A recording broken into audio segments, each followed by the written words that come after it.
Yo, what it do, beautiful people? Gene Williams here. I'm one half of Unbreakable Souls. Gotta bring my brother into the room. Coach G! Gotta put the shows up, Coach G! What's up, man? What it do, What's Pam? What it do, Pam? what, what, I'm sorry. what's the shades? I like that look, bro. What's up with I do that, man? appreciate it. Yeah. I got shine on a little bit. Gotta keep the shining out my eyes, though. You know Okay. Okay. what I I'm mean? liking that look, bro. You should have told me so I could have matched up with you. But hey, you doing your thing. I'm about to take him off so I can read. Okay. I'm like, he want all the shine today. Hey, listen, bling, bling. Hey, you better be glad I got my grill in today, too. Okay. How you doing, man? Man, I'm great. Just came from a great event. I had the opportunity to work with a group of men at a urban black-owned farm in the city of Memphis. So it That's was what's great. up. That's We had what's up. about 25 people there, and it was in nature, so it was very grounding. It was just dope. It was very dope. Yeah. Sounds like it, Definitely. man. How about you, man? I know you got some new things popping. Yeah, I just got home. I had an event that I spoke in this morning. AYPN, Activate Your Power Yeah, Now. yeah, So shout out to my girl Izzy, um, and James, and my girl Evie. All them people, my fam at yep. Squad. AYPN. So yeah, that's my tribe, bro. Hell So yeah. yeah, we were talking on fatherhood. Honor that Awesome. father, Yeah. protection. So just I sent it. I sent you a text. So Yeah, we yeah. kind of you got an Evie spoke today, so she was off the Oh yeah. chain too. So you know how she goes. Right. But yeah, it was good, man. It was good. That's awesome, man. I hate that I couldn't make it though, but I wanted to. I'm glad Yeah. you sent the link because I actually wanted to check it out, so I will. Yeah. Yeah. Well, we got another one, I believe, next month. So I don't know. I don't know if I'm on tap for that. I have to look, but it'll Right. be good. I'll be there to support if I'm not speaking. Right. Yeah. Right. We Awesome, do a man. good job of supporting each other. Right. So hey That's what man, that's this what one that's what is the tribe does. The yeah, tribe supports each other. we got a great tribe, man. I'm really thankful for that. Right. Really thankful for that. And then this lady came in, and I can't remember her name. And I guess some of the things I said really resonated her. And then she Yeah. threw some stuff back at me, man. It just blew my mind, Yeah. that was very encouraging to me. Awesome. So it was a great morning, Awesome. Well pouring deserved. Well, and then right. getting poured back into. So it was Exactly. beautiful. That's exactly how it should be. Yeah. Exactly how it should be. Yeah. If they ain't feeding you, you don't want them around. Because if they don't feed you, they're gonna kill you. And that's how it Okay. That's a whole nother topic to talk about. goes. Big facts. So, Yeah, that ought to be a topic, like being judicious with your with who you allow in your presence. okay. Like how everybody said, my granny told me to be my friend's how I pick my fruit. Say that again. I like that. Yeah, everybody I think it was the first song or one of the first. It was off the first album. She said my granny taught me to pick my friends like I pick my fruit. My granny told Mm, me that was when I was only a year. Yeah, wow. yeah, Yeah. That's like picking the people in the boat with you. yeah, exactly. Yeah. Yep. Yeah. We need to make sure on that. But this one, is really going to be interesting. Right. I don't know if you got those talking points, but Oh yeah, I'm looking at it right now. yeah, this is going to be because this is what it morphed into for us last week. We were Right, talking about just generic right. uh, financial trauma. And by the way, everybody, welcome. I know we already did that, but Unbreakable Souls, Financial Yeah. Trauma Part 2 today. And we really wanted today dive into uh racial or really racism in America has well, let me just say it this way. Racism in America has had a profound impact on the financial well-being on the Black community. And I'd have to add the brown community in that too. Mm-hmm. And so today we're going to talk about some impactful examples of financial trauma caused by uh, past racism, current racism, and if things don't change, it's going to be future racism. Right. So um, we kind of threw out. I don't know what's. I can't even remember how was on our list today, but this will be interesting discussion. So you want me to throw the first one out there? You ready to go? Yeah, yeah. Let's do it. Anything else you want to I'm ready. say? Or Let's dive right in. Let's dive right in. So, Let's dive right I in. mean, the elephant in the room when you're talking about financial trauma with black people, brown and black, Right. well, I'll say black people on that one, it's slavery, Right. slavery and Jim Crow. Um, the legacy of slavery and Jim Crow laws, which, by the way, a lot of the Jim Crow laws are still on the books It- as we exactly. speak. To this day. To this day, as we speak, this is 2024, and Yep. some of the Jim Crow laws are still on the books in the South. Yep. But anyway, they Mississippi, say again. Mississippi, Alabama, Texas, and those are the only three I can think of off the top of my head. Right, right. But I know those for sure. Well, those laws have had a long lasting economic consequence for the black community. I mean, obviously, they're devastating in the present time when they were enacted, but, you know, Right. they're still here. Right. So, I mean, slavery denied generations of black individuals the opportunity to accumulate wealth. And Jim Crow laws that came right behind that enforced segregation and limited access to education, employment, and housing, creating significant economic disparities that are still present to this day. And when I Right. think about, the rebuttal to that is people are going to, say different things. But even when blacks separated themselves and were forced into separate communities, and created our own communities, our own banks, our own hospitals, our own educational systems. On business partners. Yeah, all these businesses, Yep. hospitals and grocery stores and all these different Yep. things. There was still a jealousy that took place that would step in and stamp out all the Right. greatness of what we had built. Right. What's your thoughts on all of that? Yeah. So I mean, let's talk specifically about you know, uh, Tulsa, and how Ooh, they hoo, came. hoo. Yeah, exactly. How they came in and destroyed.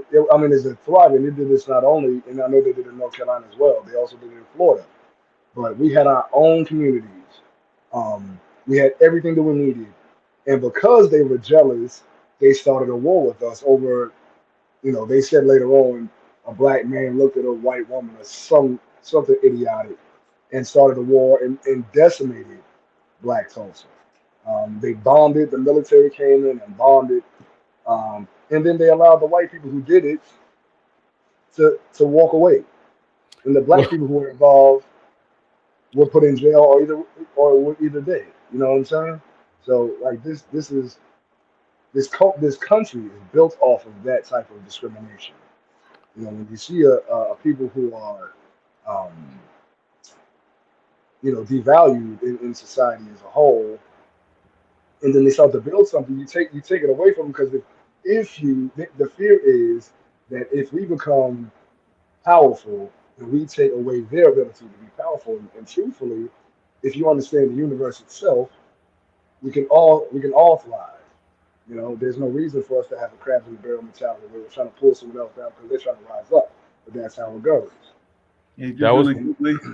Sorry to interrupt y'all, but I just brought this in because I was actually trying to find the quote because you mentioned Durham and everything, and we got this uh, exhibit that talks about it. And there's a quote from oh, Booker T. Washington and from W.E.B. Du Bois. But I wanted to read this quote to y'all because I actually went and took a picture of it so I could read it factually and everything. But it says, "Today there is a singular group in Durham where a black man may get up in the morning from a mattress made by a black man." In a house which a black man built out of lumber, which a black man cut and planned, he may put on a suit which he brought at a colored haberdashery and yeah, socks knit at a colored mill. He may cook victuals from a colored grocery on a stove which a black man fashioned. He may earn his yeah, living working for a colored man, and he may be sick in a colored hospital, and he may be buried from a colored church, and the Negro Insurance Society will pay his widow enough to keep his children in a colored school. This is yeah. surely progress. That was an excerpt from W.E.B. Du Bois's The Upbuilding of Black Durham, the success of the Negroes and their value in a tolerant and helpful Southern city. So I just wanted to know what Awesome. y'all thought about that because that's what y'all mm. thought about the quote When that was that written, Mark? that was written, I want to say in the early 1900s, so around the Mm. time of like the strike, the height of what was our Black Wall Street and all along those lines. So Yeah. everything Okay. that you wanted was just contained in like one neighborhood, and you can get it all the things that we need and we talk about we Yep. want now and everything. But I do have a Right. quick question for you, not based on that quote, but just to get back to our conversation and everything. But I sometimes have people, even to this day, and I know that Jeff, because I told you this, Gene. I don't know if I told you this, Coach, and everything. But I've got people to this day that will tell me that um, the banks don't cheat against people that are black and brown and all along those lines, and that it is What? a fair system. So I just wonder when you hear that, because I've heard it not just from white folks, but other people as well, because they'll claim that the banking system is just and fair, and that this is So, old conversations that we don't need to be talking about in the 21st century. So, what do you say when you hear people say that? Because I've heard literally some Europeans say that to me straight to my face. so first off, that's absolute BS, and you know that. I mean, so banks discriminate not only based off of color. Now that was the major thing before, but they also uh, based off of economic background. So now, Mhm. for a poor white person want to go to the bank because they have no collateral, they're not going to get a loan, or if they do, it's going to be at a lower rate. Black people have all the collateral and the great credit all they want to, and they'll still get discriminated against. Mhm. And then banks have a say so in how the housing market is adjudicated as well, and that's where redlining comes from. You raise the price, you raise the price of where people who look like us live, and make it hard for us to live there. But then you have, Caucasians and others who live in a similar community, and they have everything at their disposal. They get all the money that they need. The interest rates are lower, you know, and we can go on and on and on about that one. Well, But that's big. pause there, because as Mark said, we want to educate, because some people are going to be like, "What in the world is redlining?" Because they don't think Oh that yeah. exists. So let me just read it to you.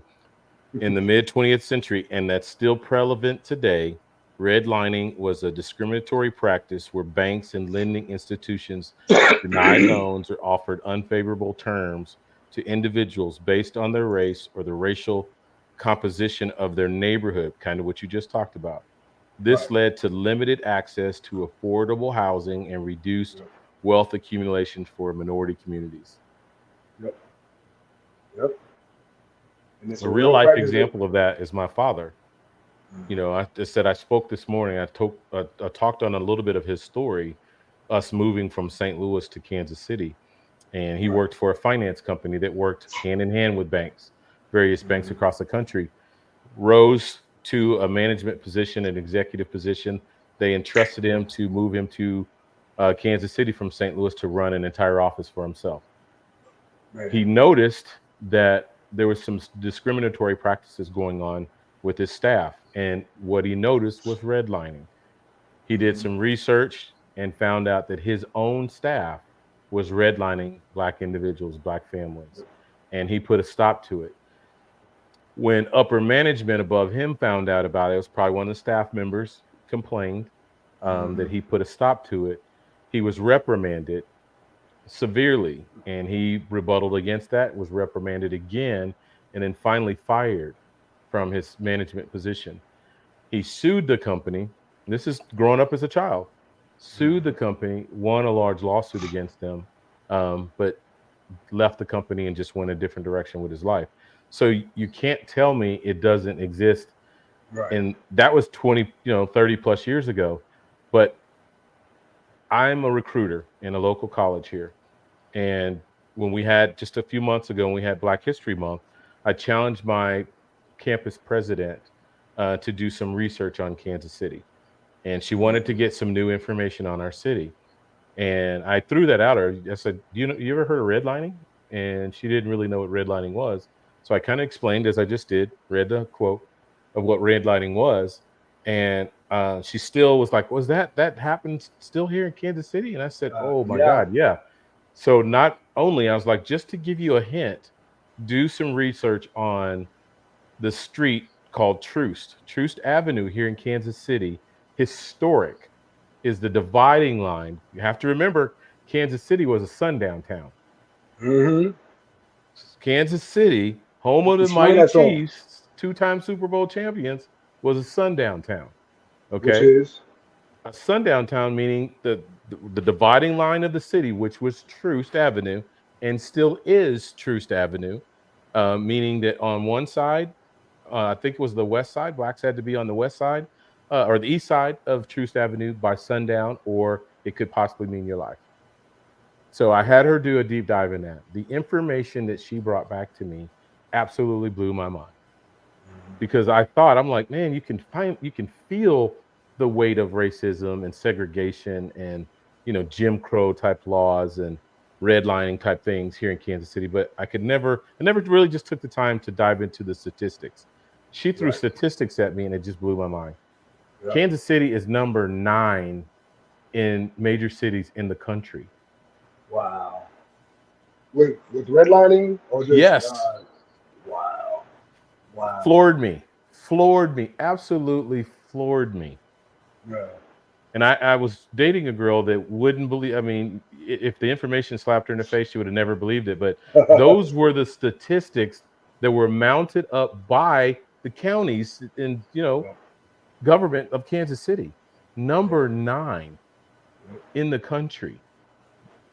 Unbelievable. It was unbelievable. Oh yeah.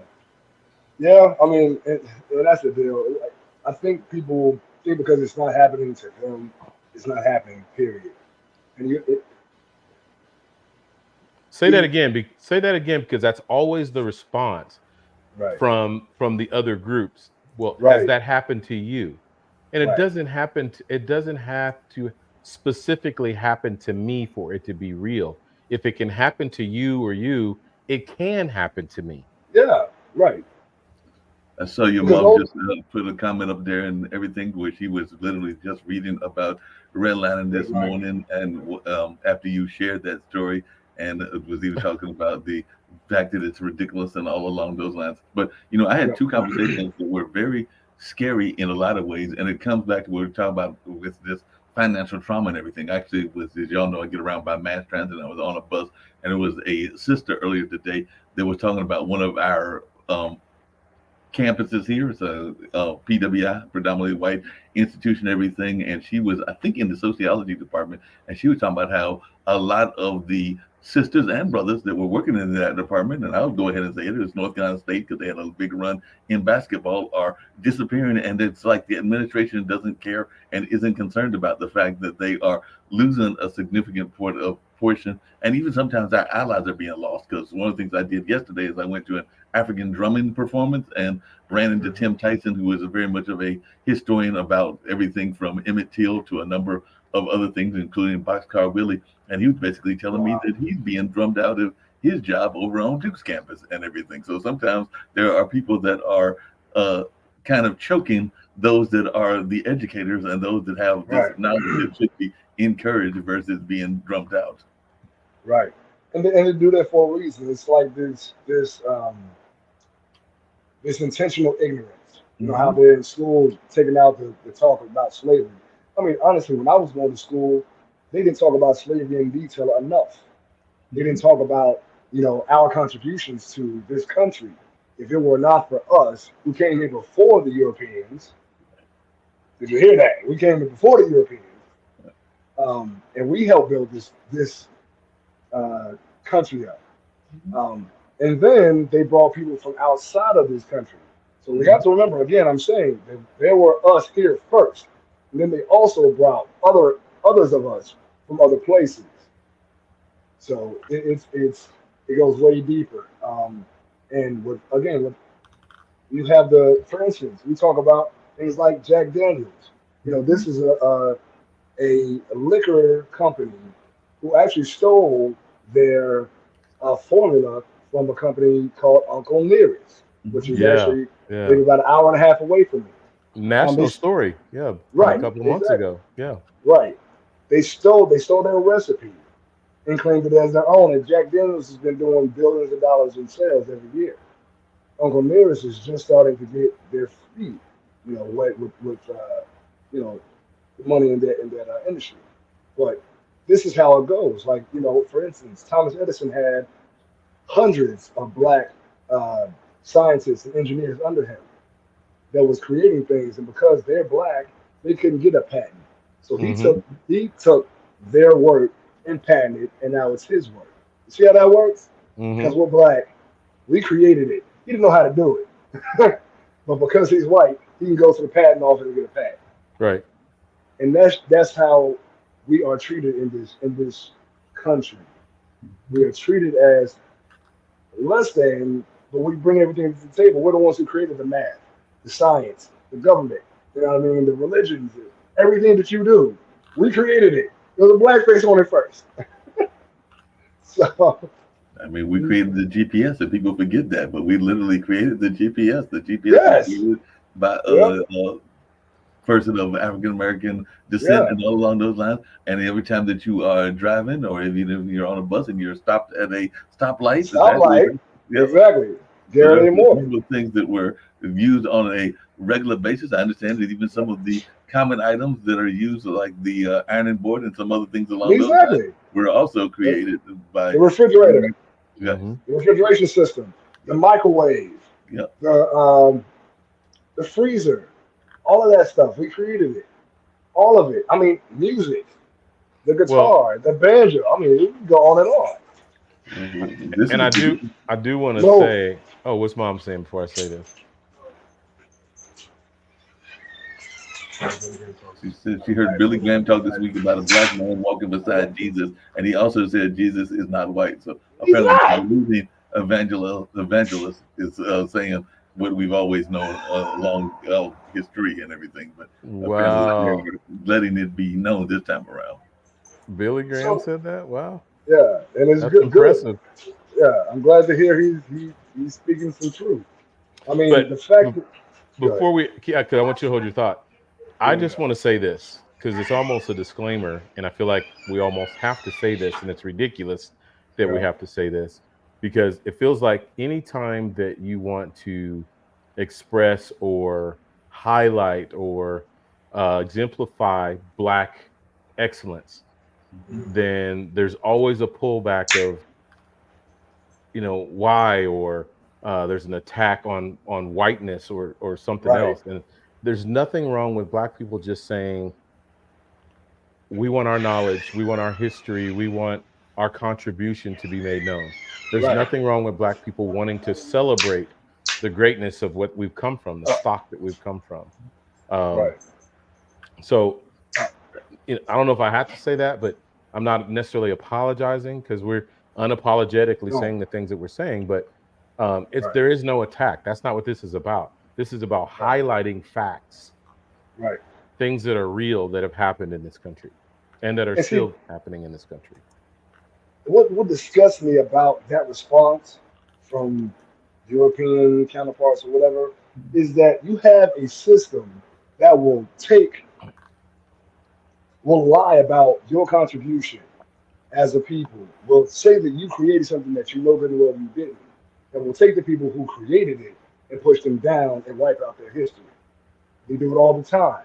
Hmm. I mean, they went to Africa and burned down whole libraries, knocked off noses Mm-hmm. of statues and things of that nature. Mm-hmm.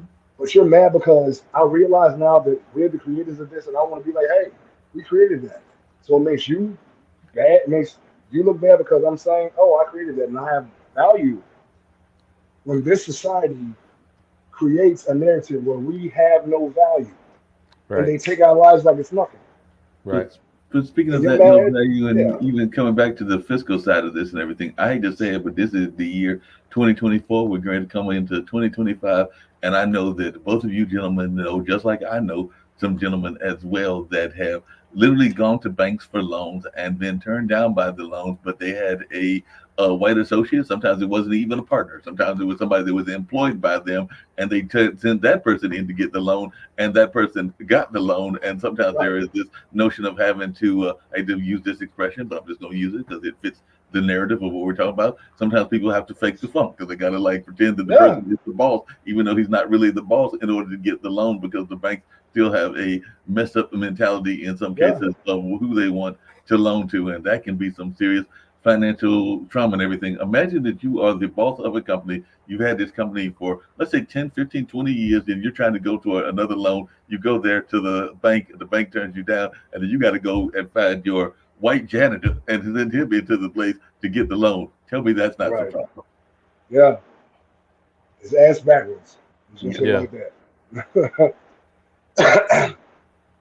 So actually, let's move on to the next step because I think this will be a good part too. So we're going to talk about the wealth gap.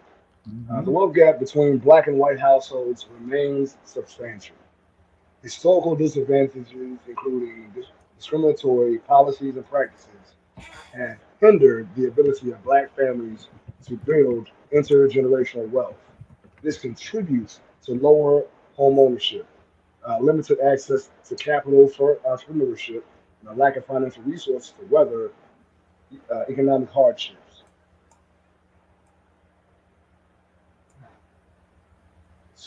And I mean, we know that at any job you work, you can do the same job as a white counterpart and get paid a third of what they get paid. And you do three times the work. I mean, that happens all the time. Hmm. I've been on jobs where you know I have all the skills and experience, and the person who has white skin and just has, say, a degree, certain degree, or maybe they have a master's. I have this, they have this, and because they had that degree, no experience whatsoever, they get that job, but they have no idea what they're doing. You know what I mean? It happens all the time. Yeah, it definitely happens all the time. As a matter of fact, earlier this year, the Congressional Black Caucus in our Congress tried to put together a resolution that was aimed at ending the racial wealth gap. And actually, a relative of mine, Sandy Darity, who's very much involved in the whole reparation conversation, was part of that conversation as well. But definitely, whether it's us looking at the cost and everything, because as a matter of fact, there's a report here that says that the um, white Americans have an average wealth per capita. I want y'all to hear this number of $284,310. That's the average wealth of white Americans right now and everything. Can you guess what the average is for African Americans or Black Americans and all along those lines? I can tell you it's nowhere near 284,300. So maybe 50, It's less than 50, that. 60,000. It's less Less than than it's 44,100. that is crazy. 284,310 compared to 44,100. Now you want to tell me that there's not a wealth gap and all along those lines. And part of that comes back And that's to what we were promised, huge. which we never got, which is the whole notion of 40 acres and a mule. In I a was just mule, about to right? say. Well, but what they did is the history is they gave it to the slave owners. Mm-hmm. They gave the reparations. They gave that to the slave owners. Even the 40 acres and the mule was given to the slave owners, or it was withheld. Yeah. So it's like, what are we doing? What are Well, we doing even here? so many of them who did break away, and families like the Tulsa Wall Street, Black Wall Street, that did break away and create their own societies to do what they could to decrease the wealth gap and built up powerhouse societies. Then it was all stolen and taken. I mean, Yeah. you're pushed off into some of the worst parts of land. I'm trying to think of the story. I might have to look it up while I'm talking here. In Tulsa, Oklahoma, where the black families were pushed into this region of Tulsa, or not Tulsa, but I'll look it up while we're talking, in Oklahoma. Um, and they struck oil, and it ended up being the richest town in American history. So that'll be easy to Google. Right. Um, While you're Googling that and everything, I was going to bring up what you just said earlier about that difference in the lands. Because one of the things that Sandy Jarrett and his wife, Kristen Mullins, talk about and everything is the About origins of this restoration. gulf in black and white wealth stem from the immediate aftermath of slavery, which is what you were Yeah. saying. When a Right. promise made to provide the formerly enslaved with 40 acres in land grants were unmet, while many white Americans were provided substantial handouts, typically 160 acres of land in the West. So they got four Right. times what we were going promised to get, which we didn't Right. get. Yep.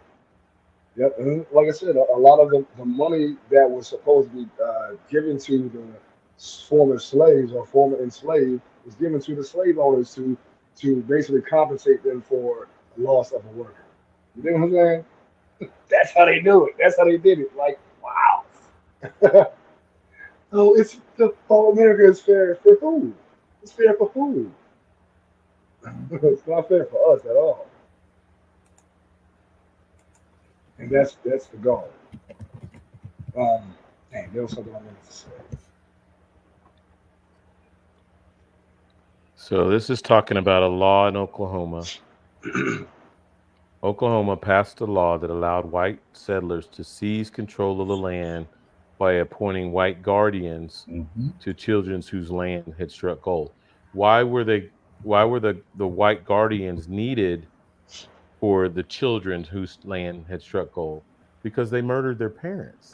Thank you, thank you. I was just going to say they killed the They parents. murdered their parents, left children who literally were sitting on gold mines of oil, Yep. just pouring through the ground. Put these guardians over them, and basically took their land. Yep. Yep. And I did look it up for you, coach, and everything, but it says at the time Greenwood was very likely the most prosperous black community in the country, and Hmm. Tulsa, the Magic City, was one of America's fastest growing cities, an oil boom town following the 1905 discovery of the Glen Pool oil reserve 15 miles south of the town. So that oil reserve you were talking about was the Glen Pool oil reserve. So that's the one that I think you had in mind. But literally, that's a bunch of land and a bunch of resources that should have been part of the Tulsa narrative that unfortunately was not as much of the narrative as it should be. Yep. Man. Yeah, those stories are hard. I remember when I went to Tulsa, I used to do ministry in Tulsa a lot, and I would go there and actually walk the streets of Man. Greenwood. That was Wow. hard. It was almost as if you could hear the blood crying up from the ground, Right. from the events that took place. The travesty and tragedy that took place. That the United States government bombed its own city, um, Exactly. because there were black people there, who Hmm. had money, who had great wealth, Right. had been And we pushed keep. off on that land, Yep. and as useless and worthless land, and it turned out to be one of the greatest oil Right. reserves in Yep. American history. And people just living their lives on the land Right. that was granted. You didn't want it, so we take it. We'll build a living out. We'll scratch out a living here, Right. and then you just come in and take and steal and murder Yep. because you're not happy with the lifestyles that we just created because it's better than yours. I mean, Right. that narrative Right. is all over the country. It's spoken. Yes. That's New York City. It's Yes. Washington D.C. All over Florida. And where is it Right. in New York City? Because isn't it in a Yeah. The area park. that a lot of people love to pride and everything, and they Central point to it Park. another time? Yeah. Central Central Park, Park. right? Yeah, when I Yeah. That learned was that about Central black Park, owned land. Yep. Yeah. Yep. They went through and yeah, decimated the I mean people it's because they basically were. graves. Yeah. You're running Exactly. on And graves of thank black you. people. And Oh, that's why there's so many trees that are huge and beautiful. It comes from the nutrients from black bodies that were buried there yep, in Central Park, yep, exactly. murdered because And they had those created opulence out of nothing. They were forced onto that land and created something out of nothing. And then I was like, oh, you can't have that. We want that. So we're gonna kill you off and then make this a park. But sometimes they do it in a more subtle way and everything. Because like I said, we're talking about the ones that Gentrification. were the more devastating ones, which we know are very easy to talk about, like Tulsa and even the Wilmington fires and a lumber or things like that. But whether it's Yes. Winston-Salem, whether it's even where you are in Tennessee and a number of other Rosewood, Florida. places, they sometimes did it through urban renewal and also the Urban places that renewal. they chose to put the highways through. And there have been documented cases of them showing that they put the highways through these neighborhoods that were thriving because that was Yep. the easier one to grant. And we had some people that, I hate to put it this way, we got some sellouts in our community because we were talking earlier about every friend ain't a real friend and everything. And they were going for the And money. all skin folk Sometimes ain't kinfolk. all kid folks ain't kid folks. And sometimes that money was too good for some people. And in some cases, they didn't even get the money that they were promised and all along Right. those lines. So you got some folks that were promised this money that didn't get it, but definitely you can go through just about any major city in the southeast and you will see where the highways are placed. Yep. Also, there's a community in South Carolina where I grew up. It's the Gullah community. Well, they have decimated that land and built highways because those people, again, they were for it was kind of like the Native Americans, where they were pushed off into a reserve that was nothing, that was trash land, and they made it something. Now they're thriving. They have their own religion. They have their own currency. Hmm. Mm. That's what terrifies them. We create our own currency. I mean, this is a totally different discussion here. But I'm going to bring it up and I'm going to leave it alone real quick. But the reason why they killed Muammar Gaddafi is because he was working on the golden denarii with the BRICS nation. So they killed him because if they created the golden denarii, America has no money now. The dollar is nothing.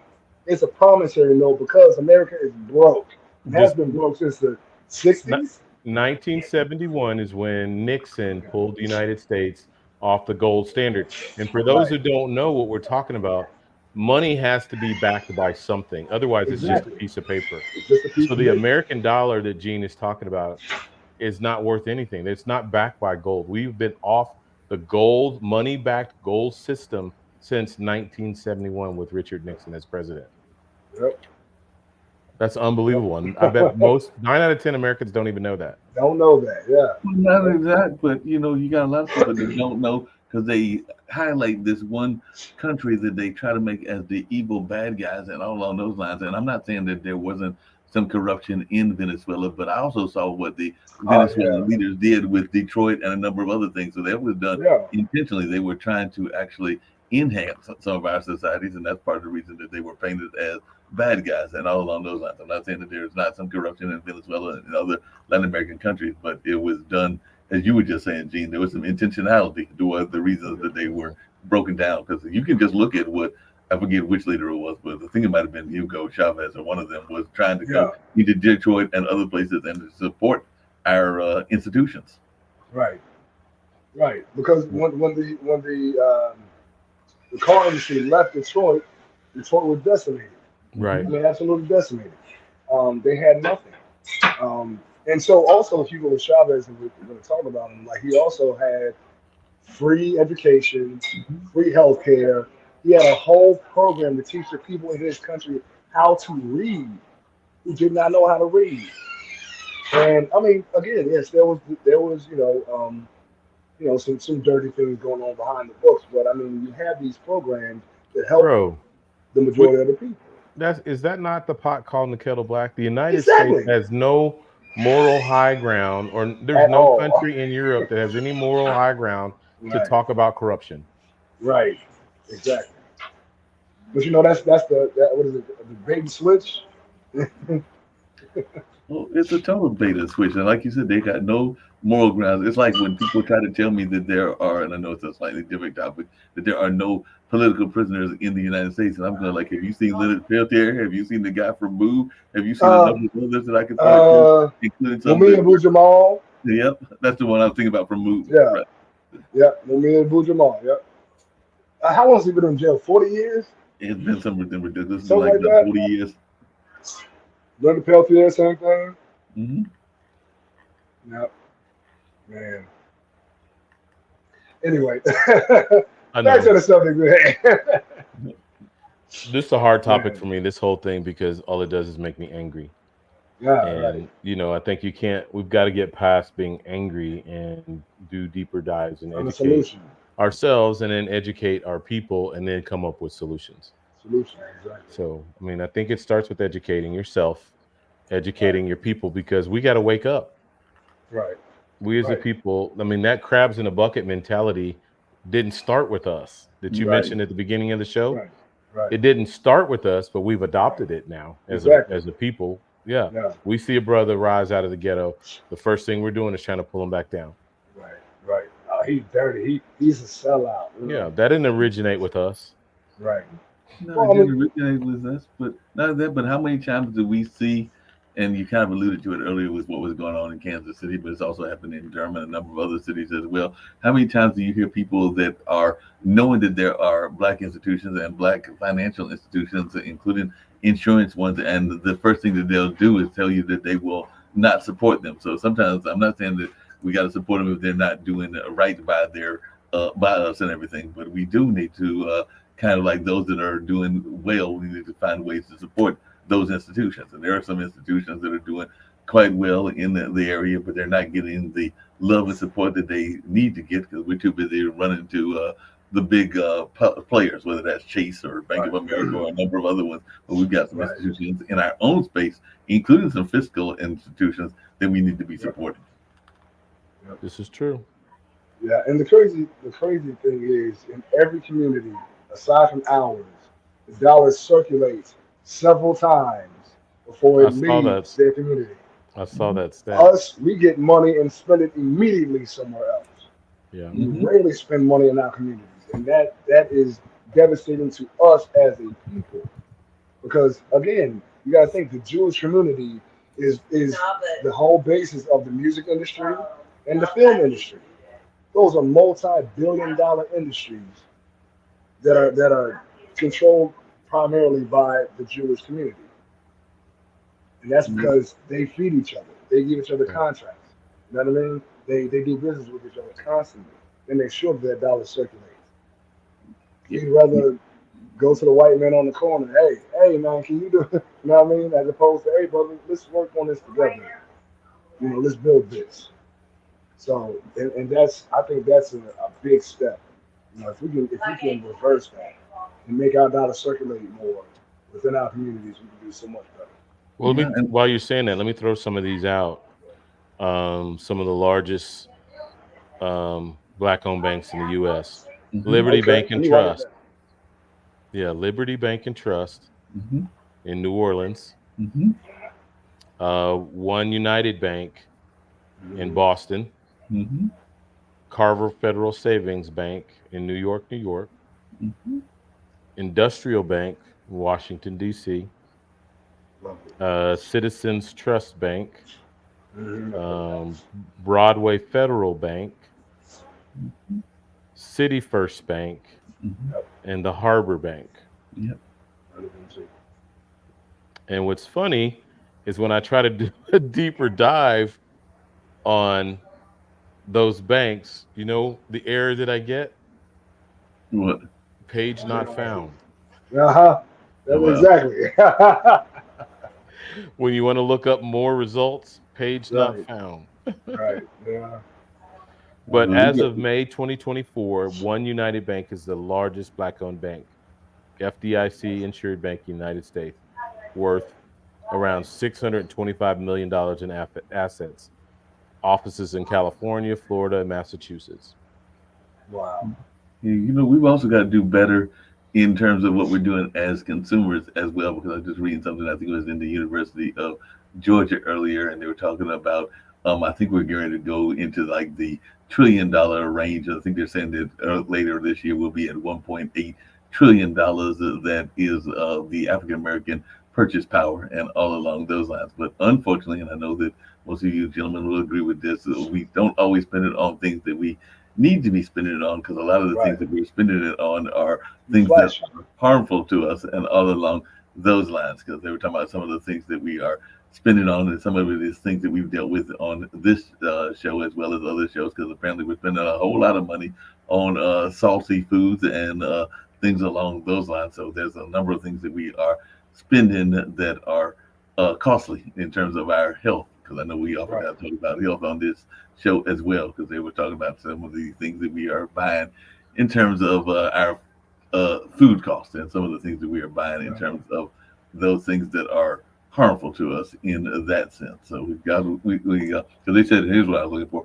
Black consumers spent $7.4 billion on diet and weight loss products and approximately 1.5 billion on groceries. So definitely that's something that we've got to look at what we're buying in the Gotta stretch grocery that. space because it says that salty snacks are the most purchased category by Yeah. black consumers, and soft drinks come in second place. And I know that I'm guilty of that as well. So, and then vegetables and herbs come in third place. But definitely, we're buying a whole lot of salty foods. Oh yeah. Well, it's sad to me because I feel like we've just given up and fallen into the narrative Mm-hmm. that Hmm. this generation is just tired and is there's no fight and will just go along with what's been given. You know, Right. the generation, those warrior generations of the 40s and 50s are dying off, where the black family was a strong nucleus, family. The black dollar stayed in the black community. I just think that generation of people is slowly dying off, and that's scary Yeah. because if we don't return to that narrative and that behavior, that mentality of taking care of ourselves, um, I think we've become so complacent and just allowing government to take care of us, and that's Right. exactly where they want us because now Right. we are under their thumb and we are under Um, control, and we're right back to slavery. No, right. but not. Exactly. Well, I'm sorry. What was Mark saying there? Come on back in the room, Mark.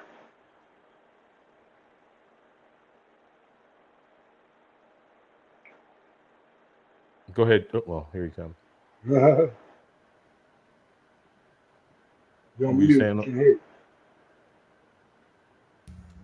All right, now y'all should be able to hear me. The statistic I found that was very scary is that blacks and Hispanics outspend whites by 30% on, are you ready for these items? Clothing, cars, and jewelry. Hmm. Oh yeah, yeah. I said flashy stuff. Yeah, always like that. You gotta think around tax season, you see people with new cars and new clothes and new jewelry and all that stuff, as opposed to investing their money in something that's gonna make them money. Right. Hmm. I mean, we're all guilty of it. I know I didn't do it this year, but But no defense of that because it's not intelligent spending. Right. But when you've lived a life of poverty and right, lack for so long, and again, I'm not excusing this because it is not intelligent spending, but right, I'm just saying the mentality here is when you've lived in lack for so long and you get right, a check, right. that you feel like is, oh, I've got Check.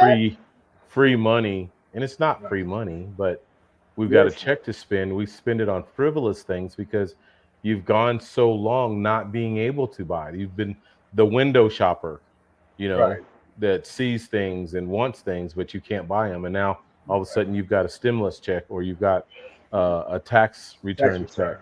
But that, like yes, you should be investing in savings or paying down some of the current debt you have today Right. so that you can have money to spend tomorrow. That's the no, Um, mentality that we should have. But we should right. have that um, mentality, but Instant gratification. the reason y'all are seeing me chuckle a little bit is because literally my other job, y'all know I got way too many jobs. I feel like the old people from in I living hear color you. and everything. But one of the jobs is a testing company, and they boosted our pay so that the last check I got was actually a little bit of a boost. I think it was like $20 an hour or something like that. But it was a boost in pay, and I was talking because, like Gene, I am very much connected to my mom, and just like I know his mom watches this show and everything. And that was the first thing that Valerie Lee, whose birthday I mentioned to y'all last time, which was a couple of weeks ago. The first thing that mom said was, and look, this is a woman in her 80s talking to a man in his 60s and everything, was like, now that you got that money, I don't need you to spend it on anything foolish or anything along those lines. I wanted to make sure that I was going to spend it on something useful and not just be going out there and buying stuff willy nilly and all along those Right. lines. So that's why I was chuckling when y'all said that because I was going like, "Yep, just heard that lecture. Just heard it from mom." well, then look at Love Misunderstood Institute's last two comments. Mhm. I mean, those are powerful. It's easy to Yeah. give up when you don't have hope and help. When you wake up every day and there's no hope or no help or support, that's what creates that poverty or lack mentality Poverty that consciousness. consumes you. But yeah, poverty there it is. That literally consumes you and you're left helpless. Yep. Yep. Yeah. So I mean, I get it. And, not like you said, not. I mean, no judgment Excusing because I it. get it and I've done it. Yeah, I've Yeah. done it myself for years. Um, because yeah, it's difficult when you don't have things, and it's like you want stuff. I mean, you deserve. You work hard, so you deserve to have some of the things that you want as well as things that you need. But we go overboard, And the first thing, what I started doing this year, thankfully, is started putting when I got money, I put away a percentage first, and then I, you know, a certain portion of it will go to pay bills, and hopefully I'll let this sit back here and make, made me some money, but we'll see what happens. But at least I know on the front end, I put some money away. It's going to be there. It's going to go untouched. I put in an account that I can't remember the password to most of the time. So, You got the so like, password. I've done that right. before. So I can't touch it. I can't touch it because I don't remember the password. I got to create a new one, and that's a whole process. Yeah. So I'm like, I'm just going to keep putting money in there. It's on my phone. I can put money in there, Hmm. and I look back in a few months, and I got this. So, Right. But there's two things I know we only got a few more minutes, and one of them I know is the one that we are all guilty of because we're supposed to be trying to work at getting a house and all along those lines. But some of those same people that I told you that told me that there is no discrimination in the banking industry have also tried to claim that there is no discrimination in housing. But we know gentrification is real. We know that sometimes there are neighborhoods that used to be historically ours that have been bought up and fancified and all along those lines and everything. But you'll have some people that will claim up and down that anybody can get a house and anybody can get a home and all along no, those lines. And there is even a homeless population that is facing issues as well. So there's a number of things within that housing discrimination conversation that we can make oh yeah, a whole hour show just on housing discrimination and that issue. Because Well, I don't know if either one of you been to Kansas City. You mm, can drive right now, mhm, down Troost Avenue. And I want to say on the west side of Troost Avenue, um, you're going to see new homes, new mhm, apartment complexes, new fresh businesses. UMKC is connected to that. So they've brought in a lot of new stuff, new dental mhm, school of dentistry there. But you just literally look across the street yeah. on the east side of Truce, and it looks like Shotgun Bosnia, houses, mhm, yeah. like a bomb was just dropped, and like a nuclear bomb was just mhm. dropped. No, How does that happen? Yeah, it's very easy to happen. I have not been to Kansas it City. I happens have here been to too. Memphis, and I know that it exists in Memphis. It definitely exists here Yeah, in Durham because I literally can. When I'm at this cultural arts center, I literally can throw a rock at some homes that were recently built, and there are a lot of European and Asians and other folks that have moved into this neighborhood. But no, around the corner is literally some of the neighborhoods that you're talking about that are very rough looking neighborhoods and all along those lines. So they're literally right next to each other in that space and everything. I mean, I Kansas, can look. yeah, Kansas City is full of that. You can drive a 2 block radius and be like, Mhm, "Oh man, this is wonderful. I love this. This neighborhood, these homes." Go another block over, and you're like, I need to lock my "What?" doors. Yeah, you're locking your doors and holding your gun, and it is just insane. Yeah, I yep. live a block and a half from Duke University and everything, and I get a daily report about crime that's going on in the neighborhood. And unfortunately, some of the crime is coming from a neighborhood that is literally maybe 3 blocks from the campus, if that. So literally, there are some fancy apartments, and then there are some what we would call the hood that are literally Hmm. like you're saying about Kansas City. They are that Hmm. close together. But one of the things that I talk about even on some of my lectures is that sometimes people don't even realize how close they are to the quote unquote other half. So the other half Right. literally is right around the corner from them, and they don't even know that because they are living in a narrow narrative. I think here in Kansas City, they're starting to realize the other half is just a block over, because what you're Hmm. starting to see now is gated communities. Yes, we're seeing that Uh, here. We're seeing that here as well. Some of the movies that we've watched are now is reality coming playing out in real life, where they're gating up communities and only certain people are allowed in and out of that. right, So right. Oh yeah. I do have one other fiscal one because I know we've only got a few more minutes to go that I was going to ask both of you about. What is our thoughts as we're talking about fiscal trauma? Because there's another trauma that is going on. Because I saw a friend of mine playing it yesterday. I was teasing him about it and everything, and he actually is a radio DJ.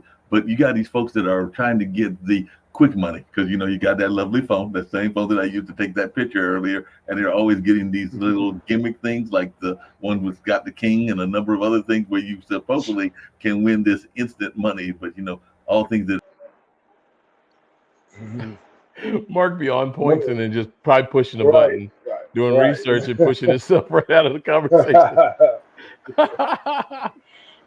Mark, you just pushes yourself right out the conversation, huh? the computer is trying to have a moment and don't want me to speak the truth. That's all it is and everything. But Gene, what's your take? Because I mean, this has become a new popularity where there's all these.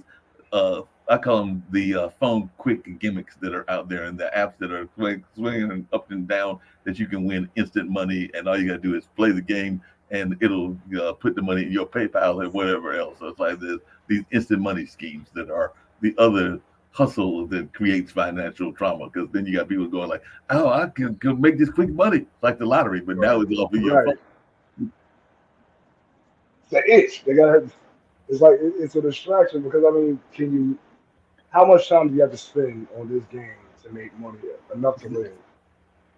You know, you take a big chunk of your life that could be doing something that is actually like long term beneficial. Right. You know how these things are fads. You know, eventually you won't be able to do that anymore. You still have to figure out how beyond this you take care of yourself. So it's just a waste. To me, it's a waste of time. It's a distraction. So I don't play like on my phone. I've deleted all of the games. I don't play games. I don't have time for games. I got real life. Life is my game. So I'm trying to perfect this. And you know, if it ain't something I can look at long term to build something substantial that could benefit, the generations come after me, I don't want anything to do with it.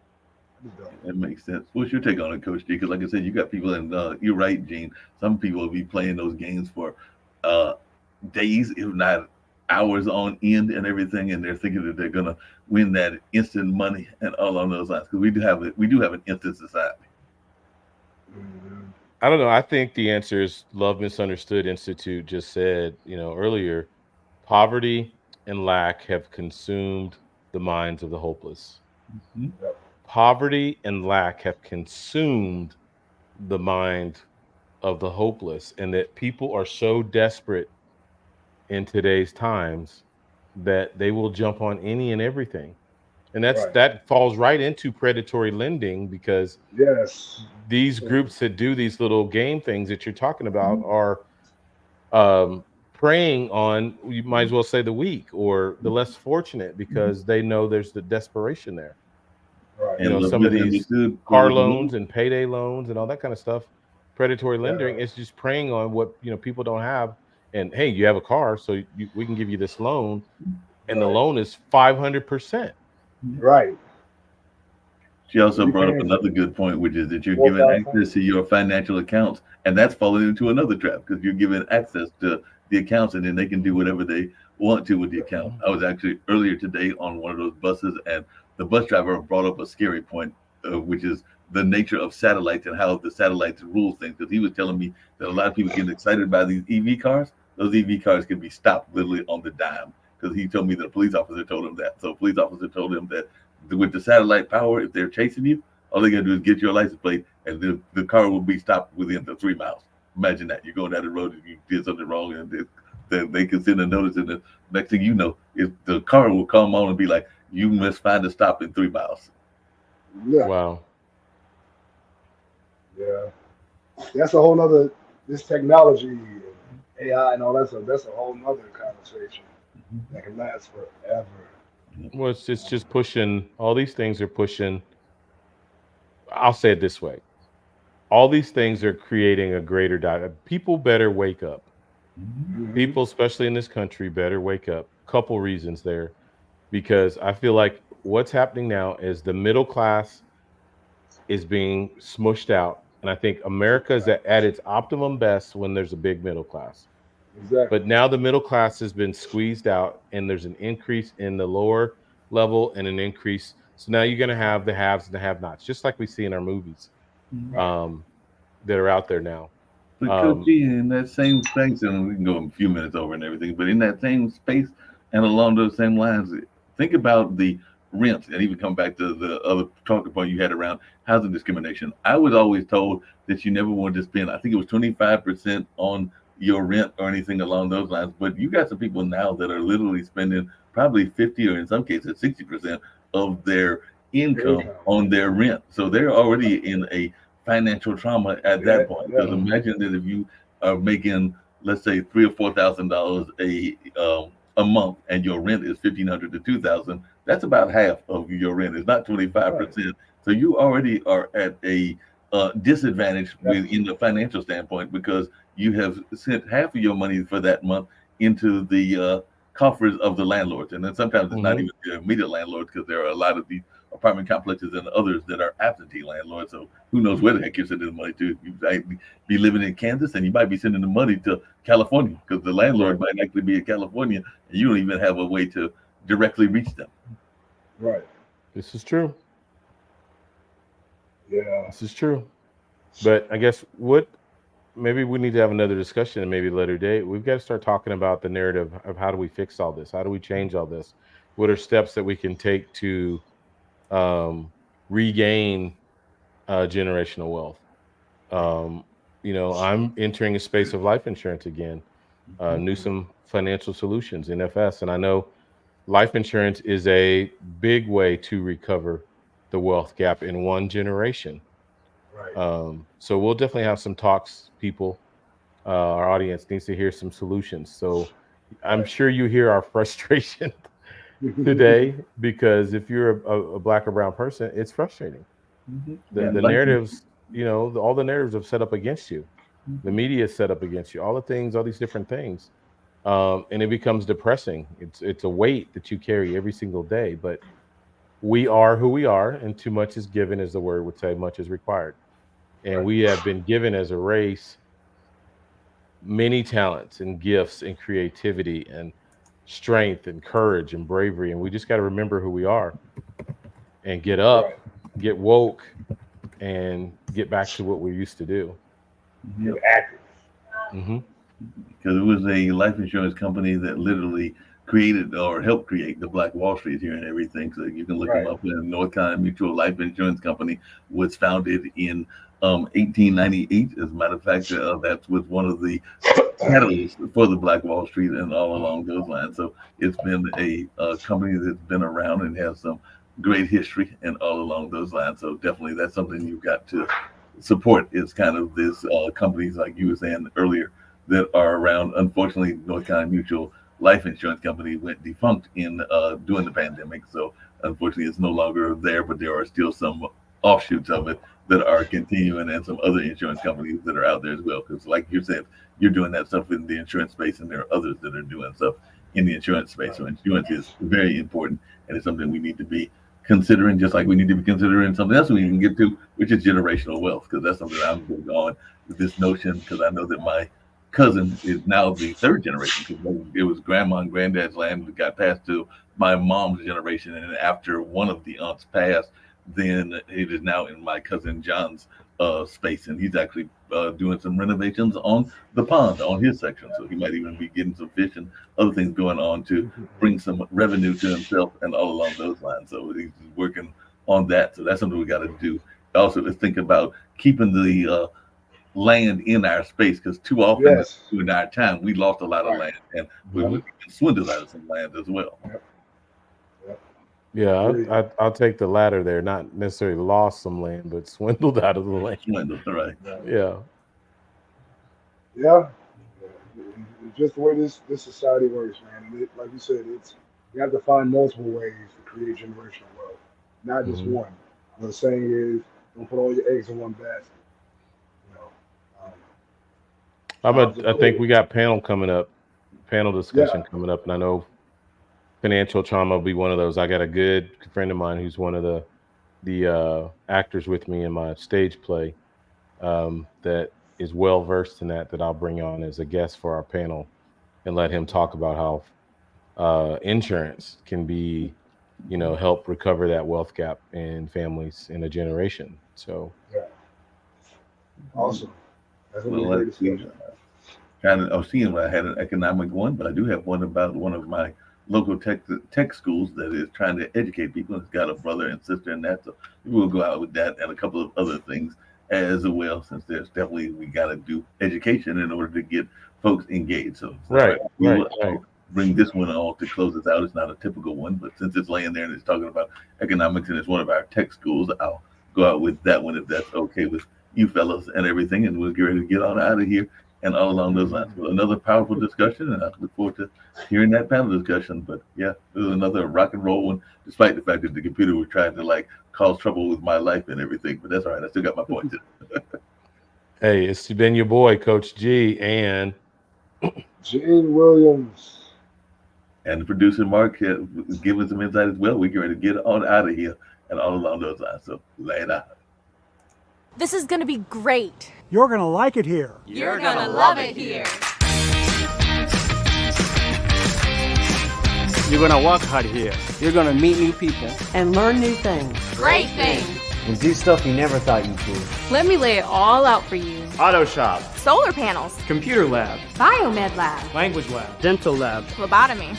Oh, I hate needles. Financial aid office. Well, that's important. Fire academy. Seriously? Cafe, bookstore, Welding shop. But that's not the best part. The best part? amazing teachers. Really opened my eyes. I love getting started with a new group of students. You need something? Just ask. Really supportive staff.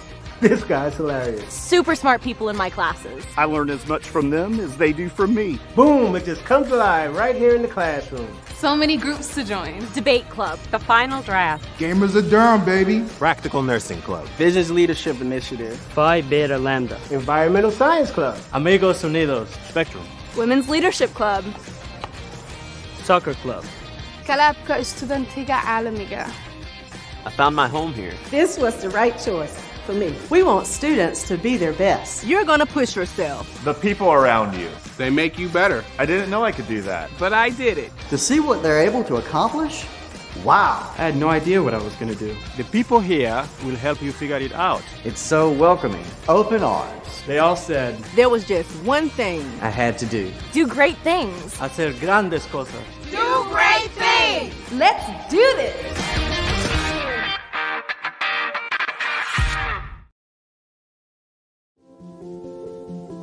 We are sending you signals every day.